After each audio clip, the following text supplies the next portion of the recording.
కడప జిల్లాలో భారీ వర్షాలు కురుస్తున్నాయి. బ్రహ్మంగారి మఠంలో జగద్విరాట్ పోతులూరి వీరబ్రహ్మేంద్ర స్వామి వారి నివాస గృహం ఒకసారిగా కూలిపోయింది. బ్రహ్మంగారి నివాస గృహం కూలిపోవడం పట్ల భక్తులు ఆవేదన వ్యక్తం చేస్తున్నారు. కూలిపోకుండా కాపాడాల్సిన అధికారులు అలసత్వం వహించారని ఆగ్రహం వ్యక్తం చేస్తున్నారు. పీఠాధిపతి కావడానికి పోటీ పడుతున్న వారసులు ఆయన నివాస గృహాన్ని ఎందుకు కాపాడలేదని ప్రశ్నిస్తున్నారు. ఇక బ్రహ్మంగారి దర్శనానికి వచ్చిన భక్తులు ప్రతి ఒక్కరూ స్వామివారి నివాస గృహాన్ని సందర్శిస్తారు. కోట్ల రూపాయలు ఖర్చు పెట్టి బ్రహ్మంగారి మఠం అభివృద్ధి చేస్తున్నామన్న అధికారులు నివాస గృహం పట్ల అలసత్వం వహించడంతోనే కూలిందని భక్తులు అంటున్నారు. అటువంటి చారిత్రక నేపథ్యం ఉన్న నివాస గృహం కూలిపోవడం భక్తుల మనోభావాలను దెబ్బతీస్తోందని అంటున్నారు.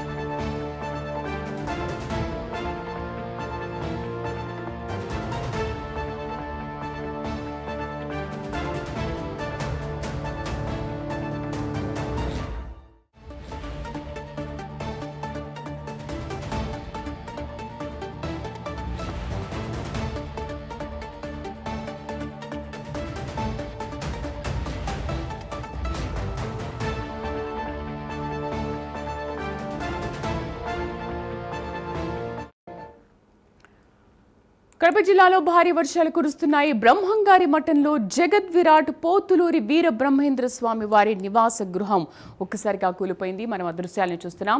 బ్రహ్మంగారి నివాస గృహం కూలిపోవడం పట్ల భక్తులందరూ కూడా ఆవేదన వ్యక్తం చేస్తున్నారు. కూలిపోకుండా కాపాడాల్సిన అధికారులు అలసత్వం వహించారని ఆగ్రహం వ్యక్తం చేస్తున్నారు.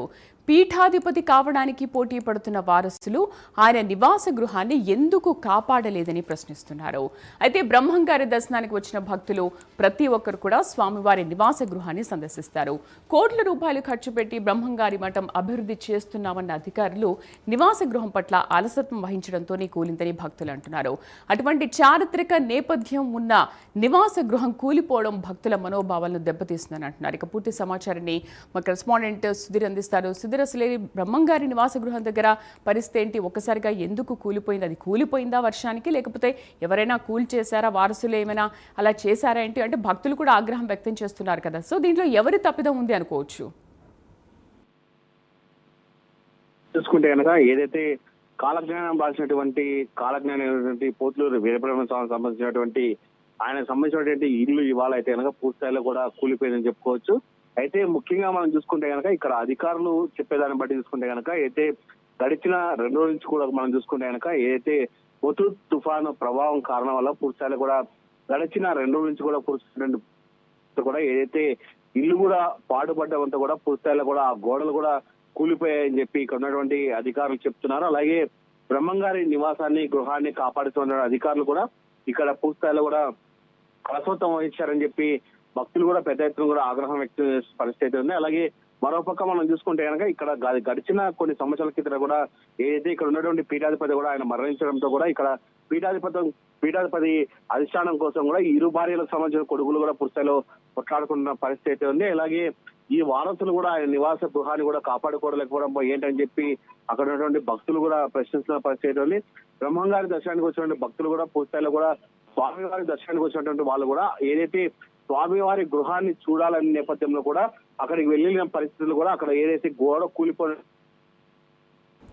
చూడలేని పరిస్థితులు వెనుదిరిగే పరిస్థితులు ఉన్నాయని చెప్పుకోవచ్చు. అయితే కోట్ల రూపాయలతో ఖర్చు పెట్టి బ్రహ్మంగారి మఠం అభివృద్ధి చేస్తున్న సమయంలో కూడా ఏదైతే కాలజ్ఞానం రాసినటువంటి బ్రహ్మంగారికి సంబంధించినటువంటి ఇళ్లను పూర్తి స్థాయిలో కూడా నిర్మాణం చేపట్టడంపై కూడా పలు విమర్శలు కూడా వస్తున్నాయని చెప్పుకోవచ్చు. అటువంటి చారిత్రక నేపథ్యంలో ఉన్న నివాసాన్ని గృహాన్ని కూలిపోవడంతో భక్తుల మనోభావాలు దెబ్బతీశాయంటూ కూడా భక్తులు అయితే తీవ్ర స్థాయిలో మండిపడుతున్నారు. ఇప్పటికైనా అధికారులు స్పందించి కాలజ్ఞానం రాసినటువంటి బ్రహ్మంగారి నివాసాన్ని కాపాడాలని చెప్పి భక్తులు కూడా కోరుకున్న పరిస్థితి ఇక్కడ ఉందని చెప్పుకోవచ్చు. శ్రీదేవి, ఇప్పటికైనా మరి దాన్ని మళ్ళీ పునర్నిర్మించడానికి ఏమైనా ప్రయత్నాలు చేస్తున్నారు అధికారులు? సుధీర్, మనం చూసుకోవచ్చు జిల్లా కలెక్టర్ కూడా దాని మీద ఆరాధిస్తున్న పరిస్థితి అని చెప్పుకోవచ్చు. ఇప్పటికే అక్కడ ఉన్నటువంటి ఎవరైతే ఎంఆర్ఓ ఉన్నారో ఎంఆర్ఓ కూడా చెప్పడం జరిగింది. అయితే ఏదైతే కాలజ్ఞానం రాసినటువంటి బ్రహ్మంగారికి సంబంధించిన ఇల్లు కూలిపోవడంతో కూడా ఒక్కసారి భక్తులు కూడా పెద్ద ఎత్తున మండిపడుతున్న నేపథ్యంలో కూడా ఇది పెద్ద ఎత్తున కూడా వైరల్ కావడంతో కూడా పూర్తిస్థాయిలో ఇప్పటికే అధికారులు అక్కడ చేరుకోవడం జరుగుతుంది.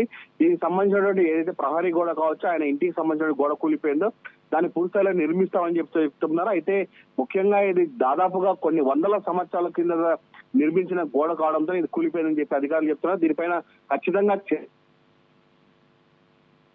ఖచ్చితంగా దీన్ని మళ్ళీ నిర్మిస్తామని చెప్పి అక్కడ ఉన్నటువంటి ఎంఆర్ఓ కావచ్చు, అలాగే అధికారులు కూడా చెప్తున్న పరిస్థితి ఇక్కడ నెలకొందని చెప్పొచ్చు.